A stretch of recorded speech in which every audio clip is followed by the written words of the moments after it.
Okay, thanks, Janet, for your very generous and warm welcome. So good afternoon, everyone, and thanks for giving me your time here today for this afternoon's talk. I'm only sorry I couldn't actually deliver it in PRONI. I've spent probably too many pleasurable hours there going through the archives. So I'll give you a little brief bio on me. As Janet said, I'm a PhD researcher. I started here in 2018 in Limerick, in Mary Immaculate College, under the supervision of Dr. Brian Hughes. My thesis came to concentrate on the factors that influenced or hindered the new Minister of Education's attempts to introduce its new education system into 1920s Northern Ireland. As a native of Belfast, this process has required me to reassess my previous understanding of the topic. Essentially, I had to unlearn what I thought I knew to begin to learn through the archive material to build a more nuanced and empirical understanding of the time. Today, I will assess through my research to date, and mostly through PRONI, why the Roman Catholic and Protestant churches rejected the Minister for Education's attempts to introduce a non-denominational system of education for the new state. So I begin. The 1923 Education Act, introduced by Northern Ireland's first Minister for Education, Lord Londonderry, and passed into law on 2nd of June of that year, intended to implement non-denominational system of education into the newly formed state. By examining the early phase of the implementation of the Act, this paper will examine why the Protestant and Roman Catholic churches found it so objectionable and how, through their rejection of it, they ensured that children in Northern Ireland would continue to be consigned to segregated education throughout their most influential and formative years. To contextualise the period under review, I will commence by examining education's divided beginnings in the 19th century. Because the Catholic Church were forced to react to Lord Londonderry, I will address the impact of their strategy of non-recognition and non-cooperation in dealing with the government and how they dealt with the issue of teacher training in Stranmillis Teacher Training College. I will then move on to examine how the three main Protestant churches, the Church of Ireland, the Presbyterian and the Methodist churches, reacted to the 1923 Education Bill and Act and their subsequent battle with the Department of Education to get it amended in 1925. Throughout the talk, the collective term Protestant churches will be referring to those three main traditional churches. Ultimately, what became known as the Londonderry Act resulted in an acrimonious relationship between the Protestant churches and the government for the remainder of the decade. Primary education had been controversial and divisive since the decision to establish a national education system in Ireland in 1831, and especially so after partition in 1921.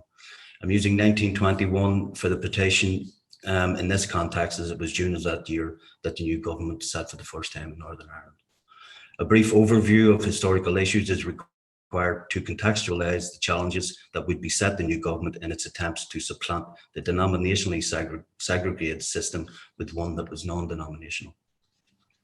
The Chief Secretary, Lord Stanley, wrote to the Duke of Leicester in October 1831, outlining his suggested structure for the national system of education in Ireland. One of the core principles was, as you can see on the slide, to afford combined literary and moral and separate religious instruction to children of all persuasions as far as possible in the same school, upon the fundamental principle that no attempt shall be made to interfere with the peculiar religious tenets of any description of Christian pupils. And you'll see the highlighted in red, and they are highlighted for a reason we'll see when we come back to Lord Londonderry's interpretation of the Lynn Committee's recommendations. There, he changes them along those lines of moral instruction. So Tom Donoghue and Judith Harford pointed out that it was, quote, the Protestant churches who opposed the new system, arguing that the separation of religious instruction from the rest of the curriculum was unacceptable, close quote. This contributed greatly to the situation where, as Tom Walsh argues, quote, the majority of the Protestant schools remained outside the national system and within the Church Education Society from 1839 to 1869, meaning that the majority of schools were managed by and vested in the Catholic Church, close quote. Protestant schools were now outside of the system and totally self-sufficient, which would in the future make them more amenable to local authority control and the financial benefits to be accrued from local rates. In forming a symbiotic alliance with the colonial power, the Catholic Church had positioned itself as integral to the new national system, strategically acting as a partner to the state in setting up of schools. By the end of the century, the churches had, as Tom Walsh has suggested, to quote, etched away at the mixed denominational principle of the national system, and in reality, most schools were vested in diocesan trustees, had the local bishop as their patron, were clerically managed, and the managers, teachers, and pupils were of the same faith. By the turn of the century, proposed government reforms to involve local government and local rate support to assist in the management of schools were rejected solely by the Catholic bishops, who urged that, quote, an educational levy on rates would lead to a form of double taxation, close quote. Historians Sean Farren, Donald Atkinson, Seamus O'Bucala, and Thomas McElligott have recounted how, during the first 2 decades of the 20th century, in Belfast, schools had declined into a dystopian chaos. The financial distress that the Protestant churches found themselves in forced them to lobby for reform. In response to the proposed Macpherson Bill 1919 to 1920, the Standing Committee of the Catholic Hierarchy announced that it was being processed, quote, at the instigation of an intolerant minority in one angle of the country who demanded that others should be taxed with them to do what their poorer neighbours had done voluntarily. Would this intolerance and vitriol be remembered by the soon-to-be majority in the new state, the same state where the Catholic Church would soon be the intolerant minority? Just a quick note to say that at the annual Congress of the 1920 INTO, Irish National Teachers Organisation, which was seen as being predominantly Catholic, viewed the criticisms of the Macpherson Bill as ill-founded and unintelligible.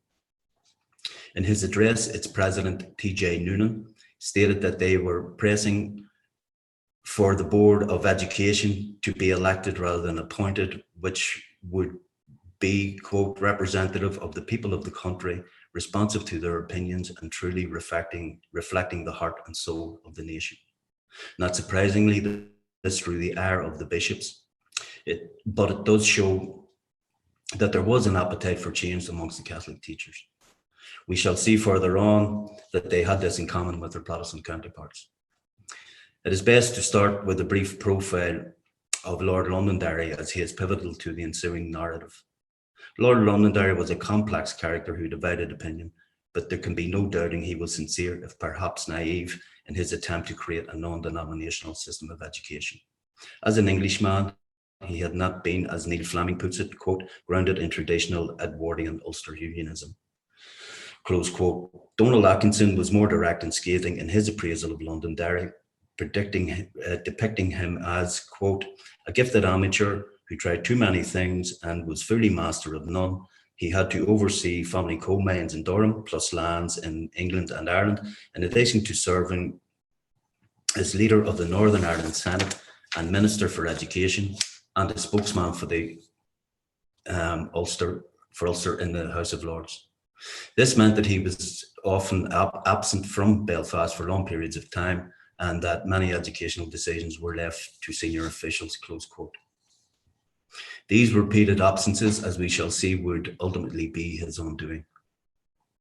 His first contact with the Roman Catholic Church was on the 29th of August 1921, when he wrote to Cardinal Lowe explaining that, quote, he had decided to set up a committee, later to become the Lynn Committee, to inquire into educational matters in the north of Ireland, and asked if your eminence would be good enough to give me the names of 4 Catholic representatives whom I should ask to serve on the committee, close quote. Cardinal Lowe's response was terse and candidly aggressive, stating that he would not be sending any representatives because, quote, judging from some of the public utterances of some of the Belfast Parliament and their sympathisers, I have little doubt that an attack was being organised on our Catholic schools, close quote. And you can see it there, it's on the slide, another gem I found in PRONI. So for the Catholic Church, which remained all Ireland at this stage, this was a defining moment. The Catholic Church's self-imposed alienation from the political process due to the Cardinal's refusal to engage with the process, left him without voice or influence. When assessing this period, it must be considered that the Catholic population were, as it transpired, correctly so, fearful within the new state. It has been argued that the Catholic hierarchy's decision was predicated on a fear of displeasing their congregation. But their influence over their congregation was absolute, meaning that their overwhelming majority would have unquestioningly followed their lead had they chosen to engage with the new government. The argument here is not that the Catholic Church should not have aired their grievances, but rather that they employed the wrong strategy in doing so. The level of influence they might have been able to exert is debatable, but had they engaged, they would have been able to get a better understanding of the system, how it was worked, and more importantly, an understanding of those who worked it. Within the system, they would have had the advantage of monitoring what was happening, thus placing them in a better position to prepare for any possible defensive actions. Pre-partition, it had exercised unprecedented power and authority, but now, in the ultra-Protestant state, it was finding it difficult to adjust a new position, one which required restraint and humility in its approach. This is not to say that Cardinal's fears were unfounded. The letter on the slide, I hope you can make it out, is from Lord Londonderry to Prime Minister James Craig, dated 20th of August 1929, 9 days before the Cardinal had written, before he'd written to the Cardinal, beg your pardon. He was speaking to, as you can see, he was speaking to McQuibben, who was the permanent secretary to the ministry. Now, I had written a chapter for the thesis on this, and I came across this particular letter here on the screen on one of my last visits to PRONI, which kind of changed the texture of the chapter, because it gives an insight here, and I haven't come across this in any other literature. It gives an insight into what Lord Londonderry actually knew before he had written to the Cardinal. So it's actually interesting how the more you research, it changes the angle of the narrative. In it, Lord Londonderry expressed the earnest concern that he believed Lynn, who he would appoint to chair the committee tasked with advising him as to the structure of the education bill for Northern Ireland, was, quote, almost a bigoted Presbyterian, and if that is so, there would be strong opposition to whatever he said or did from the Church of Ireland and the Roman Catholics, close quote. This is a shocking statement, but even more shocking was that he appointed him nonetheless on the contorted, and I have to say perplexing logic that because he was, quote, sufficiently well known, respected and popular, these sectarian difficulties would doubtless be overcome. We'll see how that works out. Lynn was a member of the Ulster Unionist Party, an MP for West Belfast, an Orangeman, and editor of the resolutely Unionist newspaper Northern Week.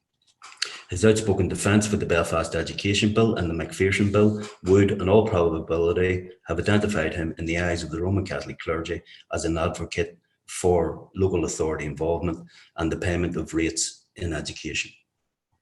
Unquestionably, the deck was stacked against the Catholic Church, which justified the Cardinal's fears when considering Londonderry's offer. But those fears could not be addressed from outside the system or without representation within it. Lord Londonderry expressed his upset at Cardinal Logue's blunt accusations in the letter he penned to the Catholic Lord Lieutenant 2 days later, explaining that, quote, he would do anything to raise this committee above all political and sectarian prejudices. I cannot feel that there is any justice in Cardinal Logue's accusation, close quote.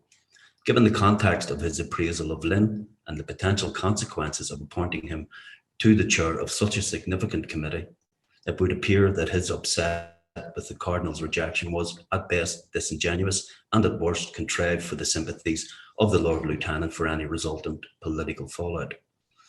The Cardinal's decision nevertheless ensured that the Catholic children would be educated solely with other Catholic children. Much scholarly work on teacher training in Northern Ireland has been devoted to Protestant churches' notorious battle to exert their influence and control over Stranmillis Teacher Training College. Subsequently, the Catholic Church's confrontation with the department and its lasting consequences has not received the same scholarly focus.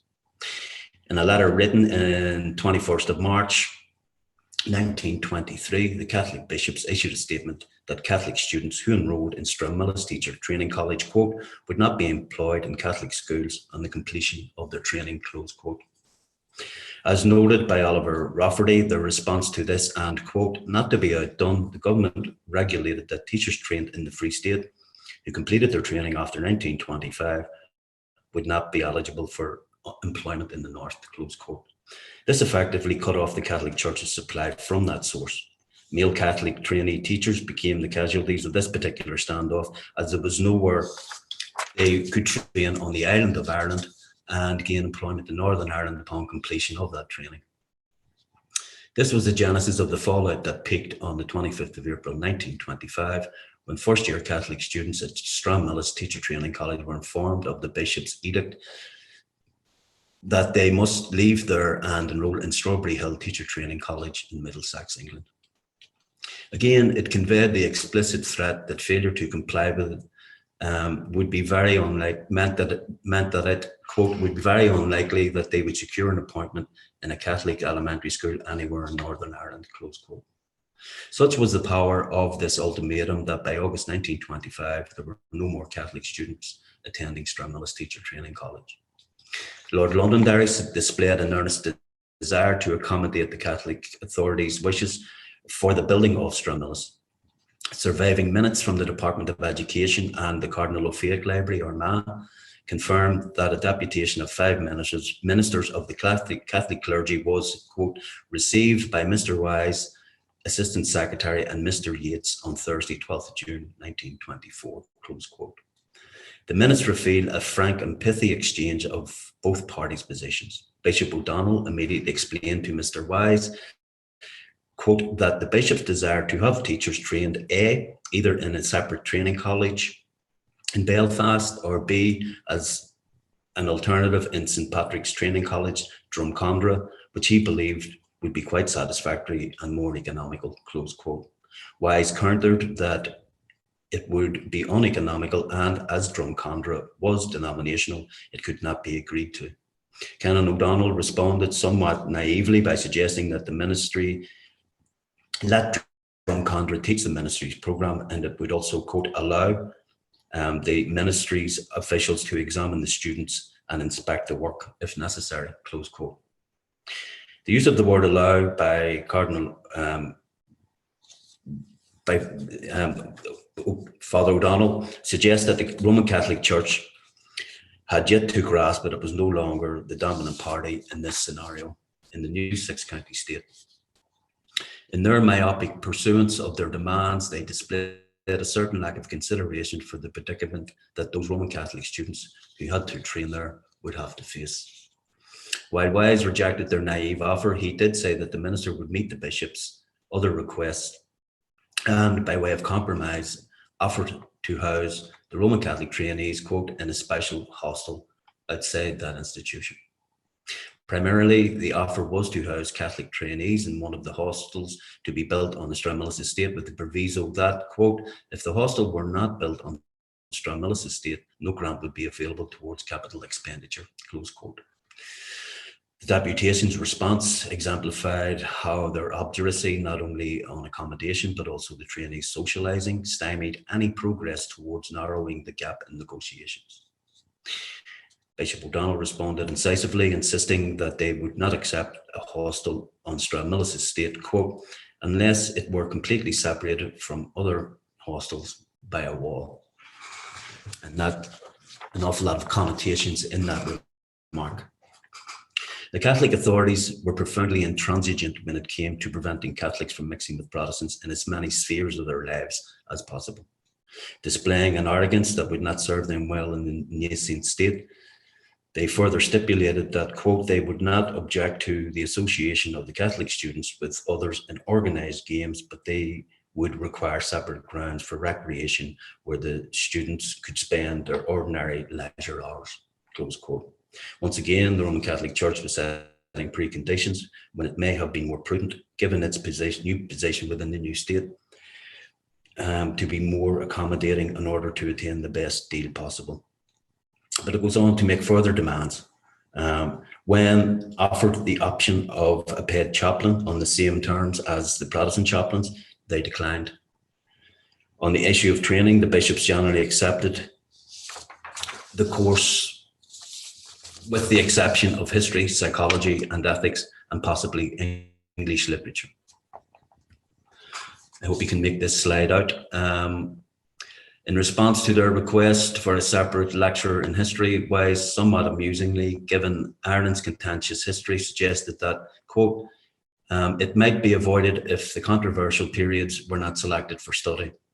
Well, if anyone has access to that uncontentious period of Irish history, I would be exceptionally grateful if you could forward the details on to me. I've yet to find one. Teaching history in Northern Ireland, unfortunately, still reflects the religious divisions in education. Catholic and Protestant children are being taught two versions of a shared history, with another version being taught in the Republic of Ireland. Emmett de Sousa captured the absurdity of the situation in the title of her Irish Times article on the 4th of December 1920, which read, "Three different versions of our shared history being taught on the island." On the other subjects, Wise offered workable alternatives, which he said would have to be approved by the minister. After many, what must be said, were unreasonable demands from Bishop O'Donnell, the situation concluded with the Catholic trainees having to travel to Middlesex for their training.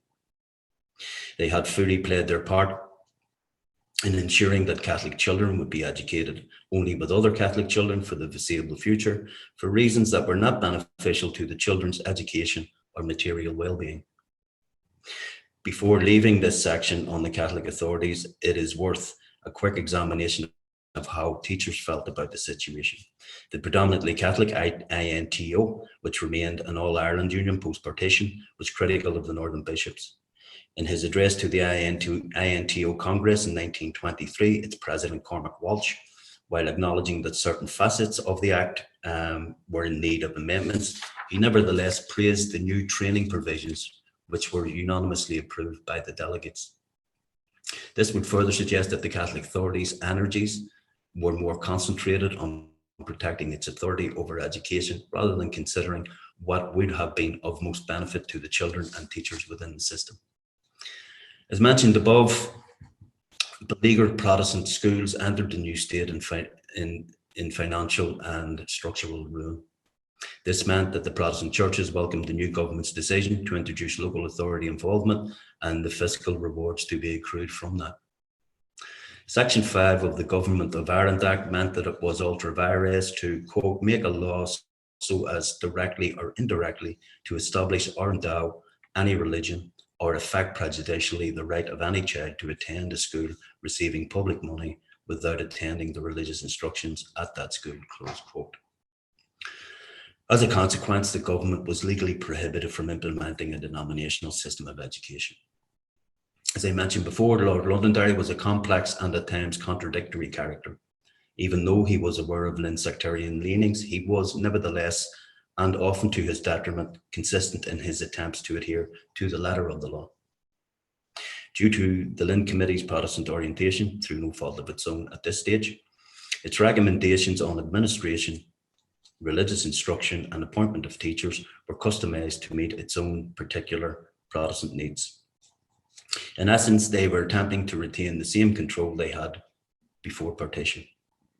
Lord Londonderry would not accept their recommendations on the appointment of teachers and religious instruction, which, as Patrick Buckley points out, quote, engendered a great deal of bitterness in Northern Ireland as the Protestant authorities spent the years 1923 to 1929 fighting for the inclusion of the Lynn Committee's partisan stipulations into the Northern Education Code, close quote. When finally engrossed upon the statute books, religious education would be covered in section 26 and the appointment of teachers in section 66. Lord Londonderry also did not accept all their recommendations on the structures of local authority, which would also cause consternation. A talk for another day, perhaps another intricate and feisty affair. Before addressing the controversial sections 26 and 66 of the Act, they need to be contextualised within the Lynn committees, within Lynn's recommendations on how schools should be tiered. On the 29th of June 1922, the Lynn Committee delivered its interim report to Lord Londonderry.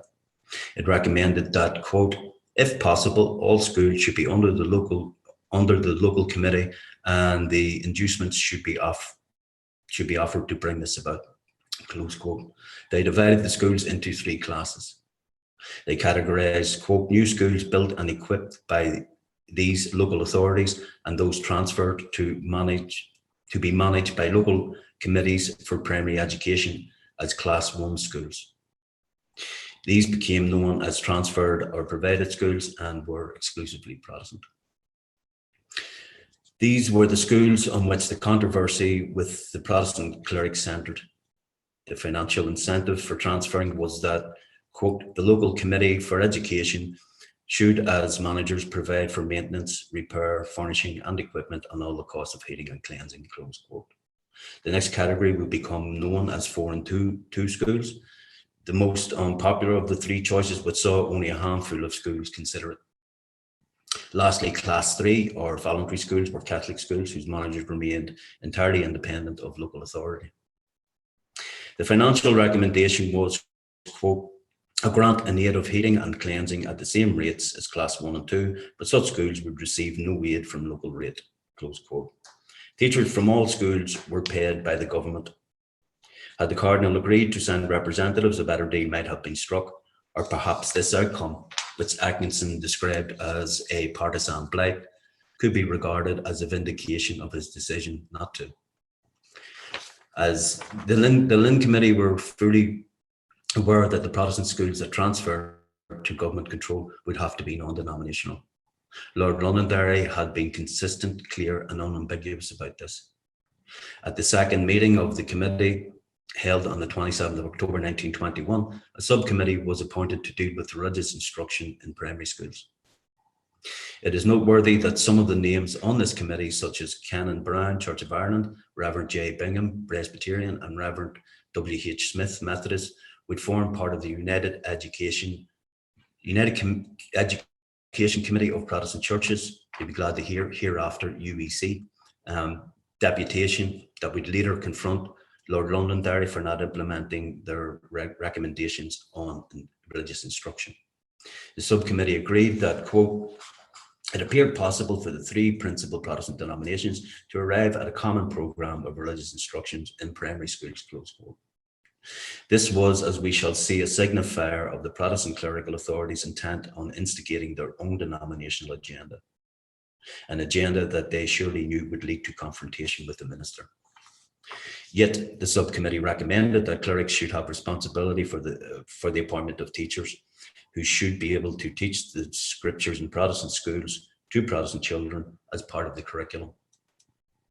Given that the committee were aware of Lord Londonderry's opposition to denominationalism, proper consideration should be given to the strong possibility that their recommendations were designed to be rejected as part of a long-term strategy that would facilitate the Protestant clerics' later objections to the bill.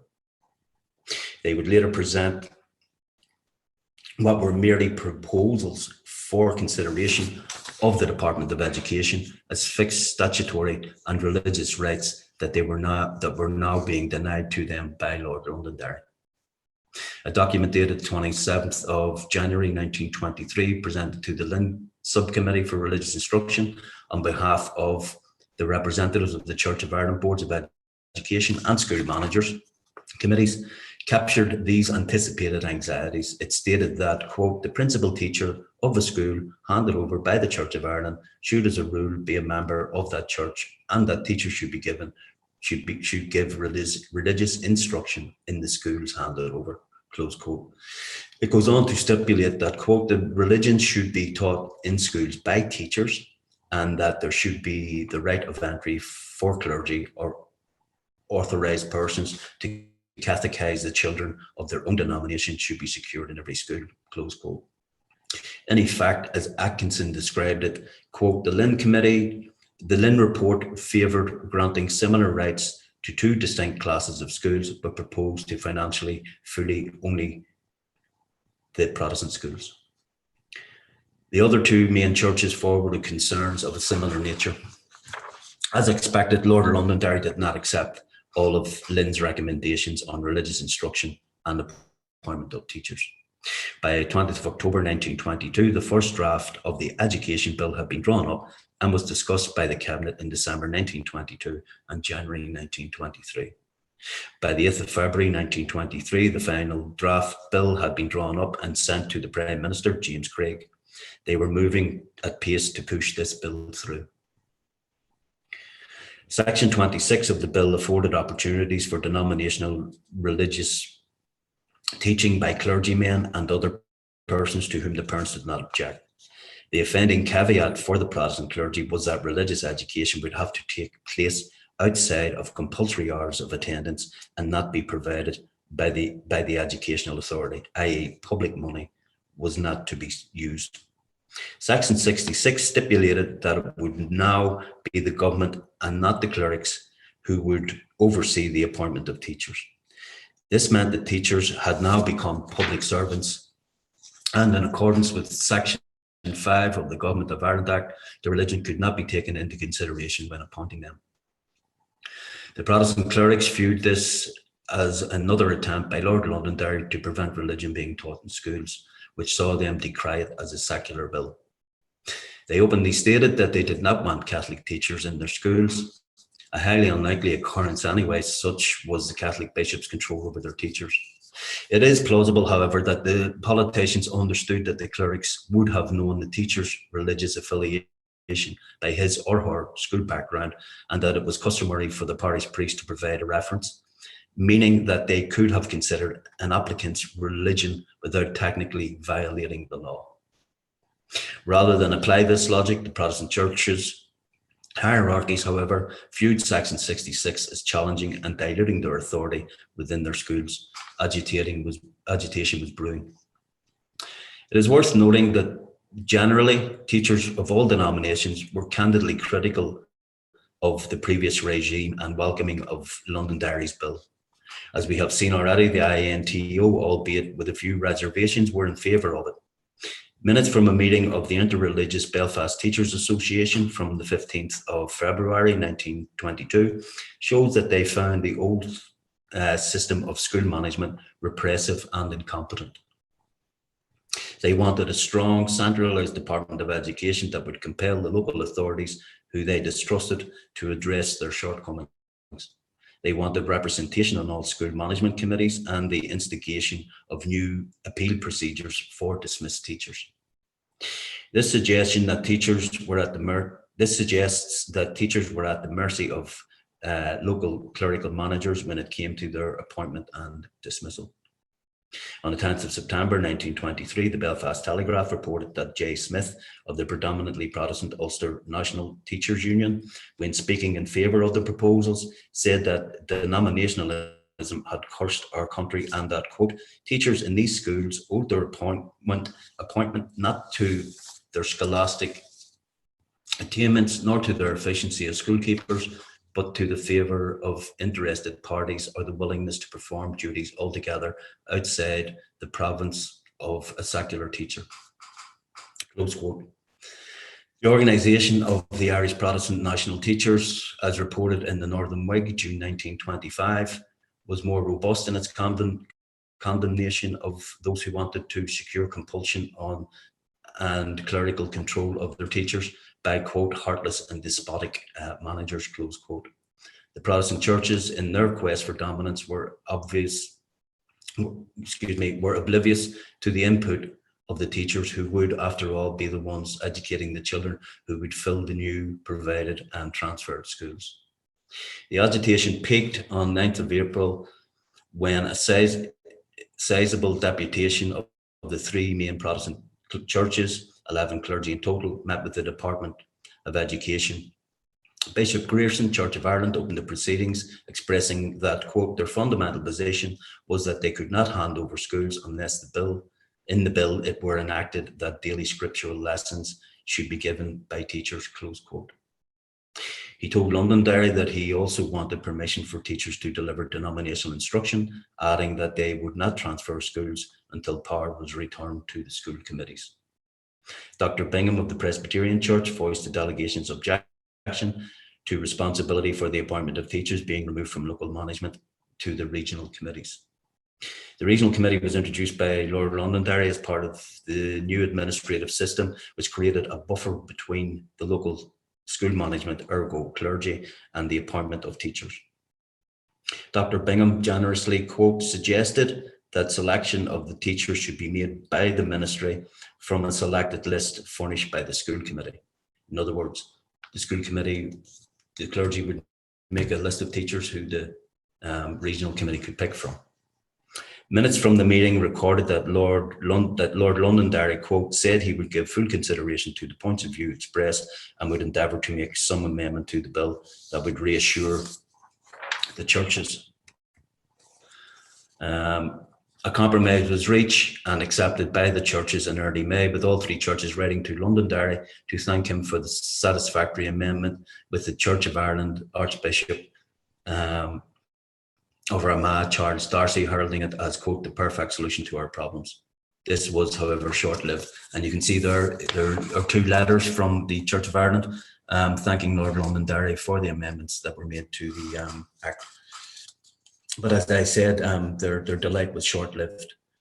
It can only be assumed that in a peak of eagerness, the Protestant clergy had not properly interpreted the amendment, as it again concluded with the caveat that the ministry would not provide such instruction, meaning that it had to occur outside of the hours of compulsory attendance. Instead, it would be replaced by moral instruction. A throwback to, if you remember this first slide, Lord Stanley's letter, where he employed the exact same phraseology. The Protestant clerics accused Lord Londonderry of engaging in semantics to dupe them. Yet on the 26th of April, 3 weeks before the Protestant churches accepted the amendment, Lord Londonderry had written to Bishop Grierson, as you can see on the slide here, clearly and candidly outlining that religious instruction had to be delivered outside of school hours. The letter explained that moral instruction, which he promised to make obligatory by amendment, must be non-denominational and not include reading from the Bible. Instead, it would, he said, quote, contain lessons in Christian morality and Christian principles, which are the basis of good citizenship, which is very Aristotelian in its makeup. So there's a crucial timeline to follow here when assessing this episode. As you can see, it is clear that Bishop Grierson had crucial information before the collective bishops agreed to the amendment. This means one of two things. The first is that, for reasons best known to him, Bishop Grierson decided to keep this information to himself. The second is that he simply did not grasp the essence of what Lord Londonderry was saying, and therefore did not properly interpret his intentions. Also, at a cabinet meeting held on the 15th of December 1922, Lord Londonderry stated that, quote, while the ministry provided facilities, it would not be responsible for denominational instruction, close quote. The principle was constant. Denominational instruction could occur outside of compulsory school hours. Considering the triumvirate relationship between certain ministers, the Orange Order, and the churches, it is very probable that this information had reached the clergy. As it was, the bill passed into law on 2nd of June 1923, and now the battle was set to rage with an intensity that would endure for the remainder of the decade. In July 1923, the Protestant churches lobbied James Craig to no avail. Resentments were deepening, mirroring the general mood of the clerics.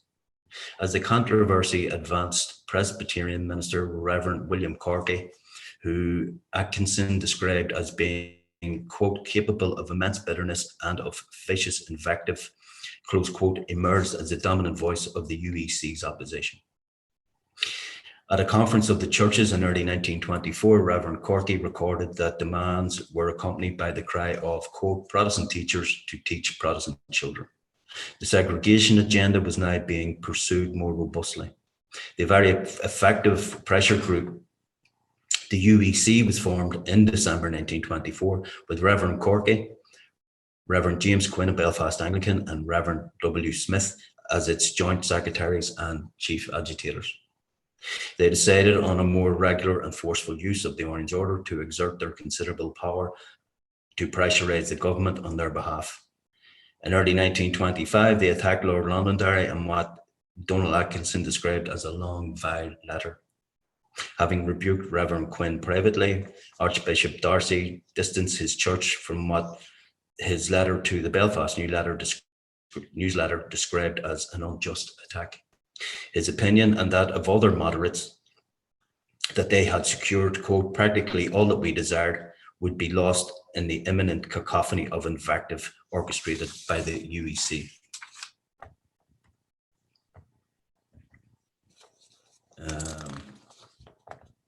Lost a slide. You bear with me, folks.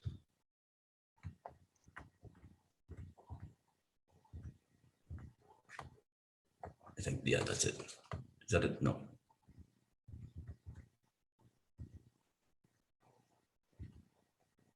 Oh, I've lost the last slide. Sorry about that.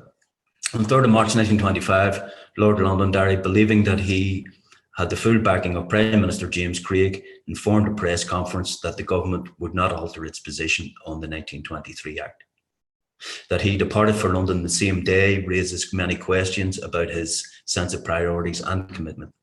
On the 5th of March 1925, the UEC, in conjunction with the Orange Order and Ulster politicians, organised a 6-county educational conference as a show of strength to pressurise the government. The event was timed to coincide with an imminent and defining event for the Belfast government. As the government awaited the report of the Boundary Commission, Prime Minister James Craig called a snap election for early April as a show of strength to the Imperial and Free State governments that Ulster was not about to concede an inch of its territory. As a means of bypassing Lord Londonderry, the UEC and Orange Order threatened Craig with political humiliation in the upcoming election if their demands were not met. On the 6th of March, the day after the conference, Craig invited the UEC to a meeting. With Lord Londonderry in London, Craig capitulated with dazzling swiftness. Neil Fleming suggests that because Craig thought Londonderry appeared to be out of touch, he was, quote, determined to overstep him, a deliberate slight that Londonderry deeply resented. On the following day, the UEC were informed that the offending prohibitions in Articles 26 and 66 would be amended, with it receiving royal assent on the 13th of March. These amendments would not, however, quench the controversialist verve of the UEC. As the history of the new state has shown, controversies such as these do not dissipate easily. The battle was unfinished, and as Patrick Buckland asserted, quote, this was the same sort of argument that enabled Lord Londonderry's successor, Charlemont, to give way to renewed clerical stroke orange agitation in 1929, close quote, which saw the Act amended once more in 1930. It was unfortunate for the children that both sets of churches, for varying and differing reasons, decided to insist on segregation. At this stage of my research, I have yet to encounter from within any of the churches where the best interest of the children's welfare and educational experience was prioritised above that of their own priorities. Their all-consuming drive for religious dominance within their own schools blinded them to what was best for those who would be filling those schools. This paper is not arguing that mixed education would have been a panacea for all the new state's many ailments. At best, it would have offered a better foundation for it to progress in a less hostile atmosphere, with the possibility of the sectarian divide narrowing. At worst, it would have recalibrated the sectarian austereness that the previous generation were conditioned to. It is perhaps best to close with Lord Londonderry's own words from a Senate debate on the 27th of February 1923.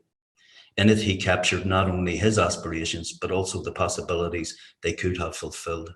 Quote, the intention of the government is to remodel the system which has been in operation for many years past, to remove many of the anomalies that exist, and to establish on a sound and lasting basis, a basis consistent with ideas of educationalists and of the great community we represent, a system which will provide an education for the rising generation and will enable them to face and to shoulder with success the great responsibilities that are bound to fall upon them on their pathway through life.